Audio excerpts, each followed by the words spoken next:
रात के यहीं करीबन 1 बज रहे थे। कुत्ते भौंक भौंक कर शांत हो चुके थे। चौकीदार आकर जा चुका था और चारों तरफ एक गुप्त सन्नाटा पसरा हुआ था।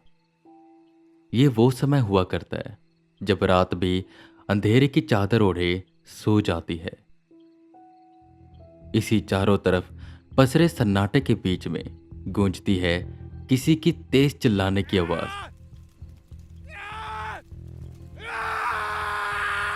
कोई आदमी जोर से चिल्ला रहा था, जैसे तड़प रहा हो। यह आवाज संजय गुप्ता जी के घर से आ रही थी। हमेशा शांति की चादर ओढ़े रहने वाला गुप्ता जी का घर आज कैसे रात को गरज रहा था। तेज जलने की आवाजें, चीखने की आवाजें आस पड़ोस के सभी लोगों को उठा देती हैं। वो बिना देरी किए सीधा गुप्ता जी के घर के सामने पहुंचते हैं। अब तक अंदर से संजय गुप्ता की आती आवाजें रुक गई थी और बस जलने की आवाज आ रही थी। दरवाजा तोड़ा गया और जब लोग अंदर पहुंचे तो जो नजारा सबने देखा उससे वो अंदर तक सिहर गए। औरतें तो ये देखकर रोने लगी और कुछ लोगों को तो उल्टी आ गई। जल्दी से पुलिस को बुलाया गया।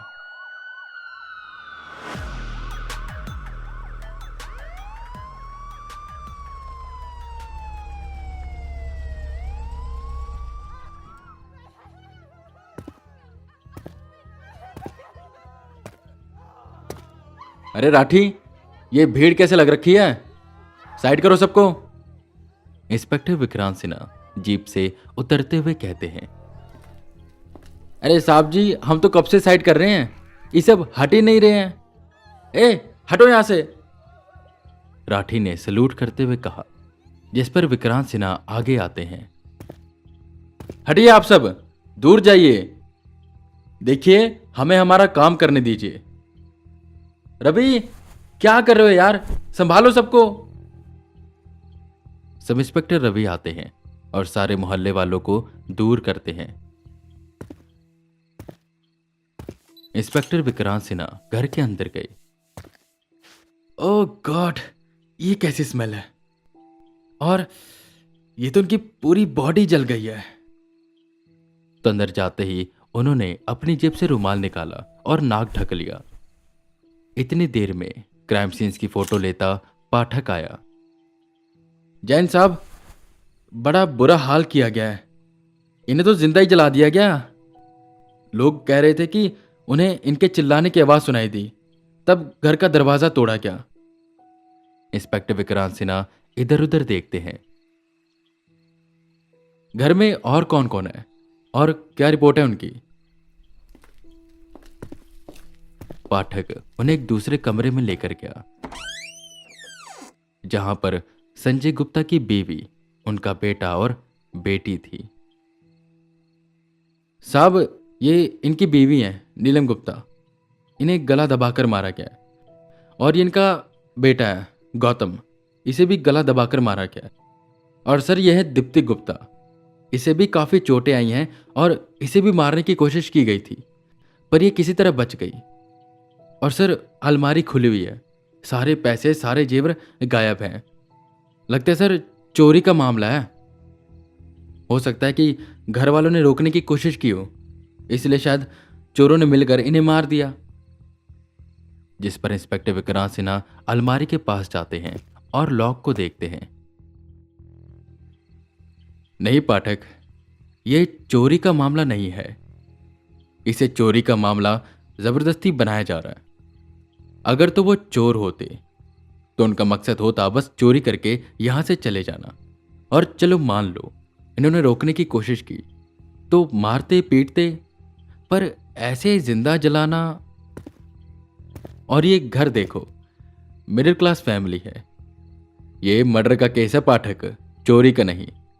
मोहल्ले वालों को बुलाओ, पूछताछ की जाए। इंस्पेक्टर बाहर निकले।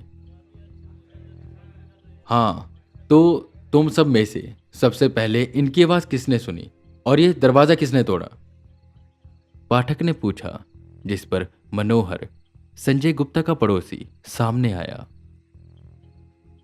साहब, मैंने सुनी थी संजय जी के चिल्लाने की आवाज़ें।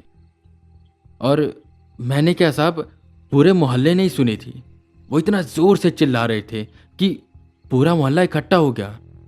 फिर मैंने और अनुज ने मिलकर दरवाज़ा तोड़ा तो साहब, जैसे ही हम अंदर गए, सामने जो देखा क्या बताएं। अनुज को तो उल्टी आ गई थी। इंस्पेक्टर आगे आए। अच्छा ठीक है, मुझे तुम ये बताओ, क्या तुमने किसी को यहां से भागते हुए देखा? जिस पर सब ने नाम में सिरे लाया। उन्होंने सवाल जारी रखे। अच्छा, इनकी किसी से कोई दुश्मनी या पिछले दिनों किसी से लड़ाई हुई हो, कुछ भी ऐसा? जिस पर मनोहर ही बोला। नहीं साहब, इनकी दुश्मनी किसी से हो ही नहीं सकती। ये तो बहुत भले लोग हैं, इनकी सबसे बनती थी। यह सुन विक्रांत सिन्हा माथा खुजाते हैं और कहते हैं, भले लोग थे तो इनको मारा किसी ने क्यों? खैर, वो हम पता लगा लेंगे। आप सब जाइए, कुछ और पूछना होगा तो आपको बुलाया जाएगा। ना तो कोई दुश्मनी थी, ना किसी को भागते हुए देखा। घर अंदर से बंद था और एक खिड़की खुली थी, वो बेडरूम की, जिसमें नीलम गुप्ता और उनके बेटे की लाश थी। ये था कि उनकी बेटी दीप्ति गुप्ता किसी तरह बच गई थी और अब वही कुछ बता सकती थी, पर उसको इतना पीटा गया था कि वो बेहोश हो चुकी थी। इंस्पेक्टर विक्रांत सिन्हा अपनी इन्वेस्टिगेशन शुरू करते हैं। केस था तो काफी उलझा हुआ, जहां पर मर्डर को एक चोरी दिखाया जा रहा था। खैर, अगले ही दिन ये खबर पूरे देश में आग की तरह फैल गई। ट्वीट्स होने लगे। दीप्ति के लिए सबके मन में हमदर्दी थी। और अभी केस चल ही रहा था, 2-3 दिन ही हुए थे और दीप्ति कुछ बता नहीं रही थी अच्छे से कि यूपी की सीएम आती हैं और दीप्ति को 10 लाख का चेक देकर उसके साथ फोटो करवाती हैं। सब बहती गंगा में हाथ धो रहे थे। ये था कि जब भी पुलिस दीप्ति से कुछ पूछती, वो बस इतना कहती कि रात को उनके घर मुंह ढककर 2-3 लोग आए जो उनको मारने पीटने लगे और पैसे मांगने लगे।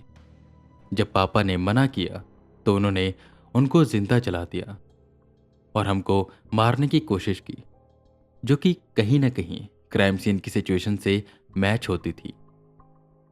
खैर, विक्रांत सिन्हा अपनी इन्वेस्टिगेशन पर लगे हुए थे, पर कहीं से भी उन्हें कुछ पता नहीं चल रहा था। इतना था कि ये जो भी है जिसने उन तीनों को मारा है, वो कोई नौसिखिया है। पर नौसिखिया होते हुए भी वो कोई सबूत छोड़कर नहीं गया था। पर एक बात ये भूल जाते हैं कि मुजरिम चाहे नौसिखिया हो या प्रोफेशनल, कोई ना कोई गलती जरूर करता है और इस केस में भी उसने एक गलती कर दी। अक्सर कहा जाता है कि जो मुजरिम जहां पर गुनाह करेगा वहां पर दोबारा जरूर जाएगा, और ऐसा ही कुछ हुआ यहां पर भी। और यहां पर आई दीप्ति। जी हां, दीप्ति, जिसको पिछले 3-4 दिनों में बेचारी बनाया गया था और यूपी की सीएम आकर जिसे 10 लाख का चेक देकर गई थी। जब विक्रांत सिन्हा और उनकी टीम ने थोड़ी सी उसकी हिस्ट्री का पता करवाया तो सारे पत्ते एकाएक खुलने लग गए। दीप्ति गुप्ता यानी कि संजय गुप्ता की बड़ी बेटी का अफेयर चल रहा था उसके कॉलेज में ही पढ़ने वाले एक लड़के नीलेश के साथ, जो कि ठाकुर परिवार से था और यही दीप्ति गुप्ता परिवार से। तो दीप्ति के पापा मान नहीं रहे थे। घर में काफी बार उनकी लड़ाइयां होती थी और कई बार दीप्ति ने भागने की भी कोशिश की। एक बार तो दीप्ति ने सबको जहर देने की कोशिश की थी, पर नाकामयाब रही। आखिर में उसने अपने बॉयफ्रेंड नीलेश और उसके कुछ दोस्तों के साथ मिलकर यह प्लान बनाया, जहां पर रात के अंधेरे में वो आए। पहले उन्होंने उसकी मां को मारा, उसके भाई को मारा और आखिर में दीप्ति ने साथ में मिलकर अपने पापा को जिंदा जला दिया। और जाते समय दीप्ति ने कहा कि पैसे और जेवरात लेकर जाओ ताकि ये चोरी लगे और उसे भी मार कर जाओ ताकि किसी का शक उस पर ना जाए। प्लान तो उसने बहुत ही अच्छा बनाया था, पर कहते हैं ना, जुर्म और झूठ के छोटे पैर होते हैं। वो कितना भी तेज भागने की कोशिश करे पर ज्यादा दूर जा नहीं पाता। और वहीं कानून के हाथ बहुत लंबे होते हैं। खैर, दीप्ति को सजा हुई और उसके साथ उसके बॉयफ्रेंड को भी और उसके बॉयफ्रेंड के दोस्तों को भी। प्यार में आखिर कैसे कोई इंसान इतना अंधा हो सकता है कि अपने माता पिता यहां तक कि छोटे भाई तक को भूल जाए। आजकल की जनरेशन को सब चीजें तुरंत चाहिए और इसी होड़ में आकर कई बार वो ऐसे कदम उठा लेते हैं जिससे उन्हें पूरी जिंदगी पछताना पड़ता है। और कुछ ऐसा ही किया दीप्ति ने। आई होप आपको आज का एपिसोड अच्छा लगा होगा। अगर अच्छा लगा है तो इसे शेयर करें, कमेंट्स करके अपने थॉट्स बताएं और ऐसे और भी केसेस के लिए इंस्पेक्टर विक्रांत सिन्हा को फॉलो करें और रेटिंग देना ना भूलें। मैं वीके रावत फिर मिलूंगा आपको एक नए केस के साथ। तब तक के लिए बने रहे हमारे साथ और सुनते रहें इंस्पेक्टर विक्रांत सिन्हा।